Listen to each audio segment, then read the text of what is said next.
saudara kita ini bertanya terkait dengan kenapa Islam itu begitu dilecehkan.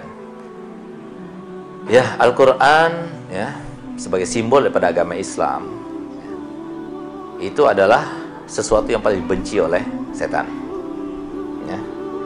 Dan kroni-kroninya. Jadi jangan kita katakan bahwasanya setan itu nggak punya kekuatan. Justru kekuatan setan yang paling kuat sekarang ini nih, paling kuat sekarang ini, yang bisa menghadangnya dan menghadang perilaku mereka, menghadang visi dan misi mereka, itu adalah Al-Quran, hadis, para ulama, dan keislaman. Nah, sehingga apa? Sehingga segala sesuatu yang terkait dengan 4 hal tadi itu dibenci banget oleh mereka. Oleh siapa? Iblis pertama kali. Sehingga apa?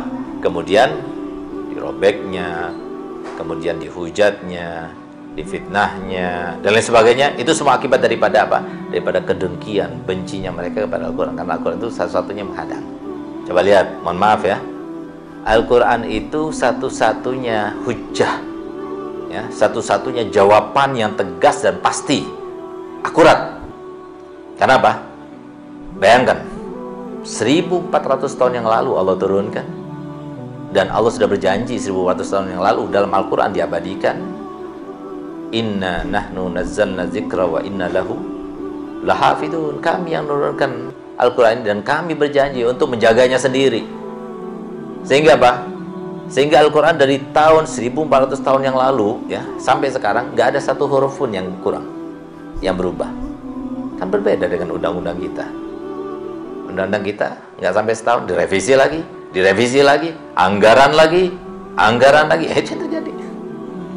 Nggak di Amerika, nggak di Brazil, nggak di Perancis, nggak di negara mana saja, nggak di Cina, semuanya seperti itu. Nah, berarti kan orang itu harusnya kalau menggunakan undang-undang yang benar-benar bisa diterapkan di antara manusia, ya satu-satunya undang-undang yang betul-betul yang tidak berubah dan bisa digunakan setiap masa, yaitu Al-Quran. Nah, sehingga apa? Kemudian dicaci, dimaki, dan sebagainya. Untuk apa? Untuk membuat emosi kaum muslimin. Nah, gitu loh. Memang. Tapi Allah Ta'ala itu yang punya Al-Quran itu bukan kaum muslimin. Ya. Kita tidak mengatakan yang semacam ini kecuali seperti yang dikatakan oleh Sayyidina Abdul Muttalib, datuknya Nabi Muhammad SAW. Dimana ketika Abraha datang ke Mekah, mengambil, menzalimi milik semua penghuni dan masyarakat Makkah, di antara yang diambilnya itu adalah 100 untanya Sayyidina Abdul Muttalib. Maka kemudian dia datang ke kemahnya di antara para prajurit-prajuritnya dengan pasukan gajahnya.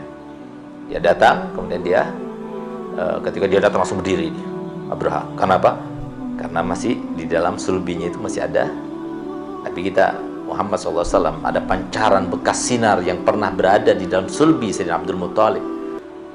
Wajahnya itu tampan ya, haibah, perlu dengan wibawa. Begitu tampak wajahnya, langsung dia berdiri menyambut. Setelah duduk, tanyakan apa yang kamu inginkan.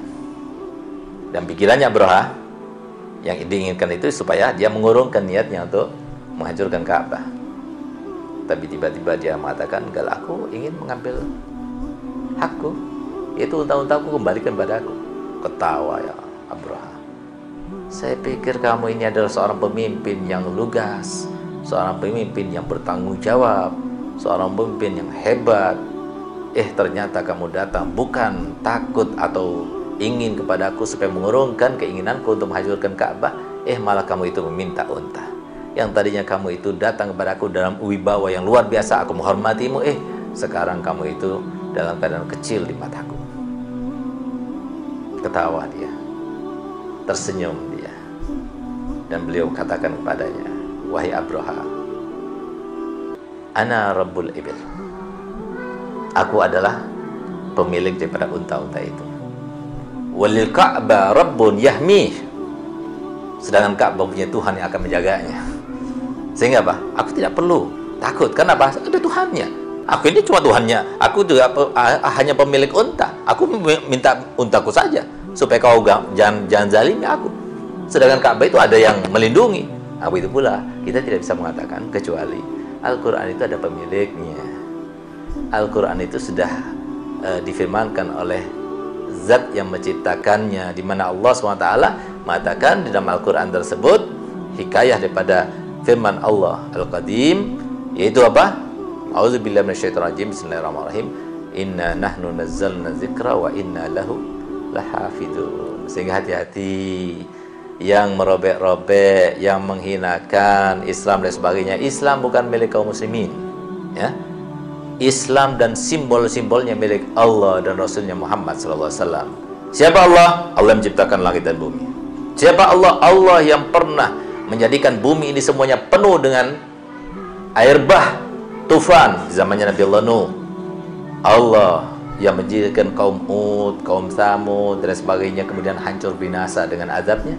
Nah, Allah itulah yang mempunyai Al-Quran. Semoga tidak terjadi azab yang menyeluruh kepada kita semuanya, tapi mereka yang melakukannya cepat-cepat Allah buktikan sehingga tidak ada lagi yang melakukannya, dan selamat banyak saudara-saudara kita dan mereka kemudian insya dan bertaubat kembali ke jalan yang benar insyaallah. Amin ya rabbal alamin.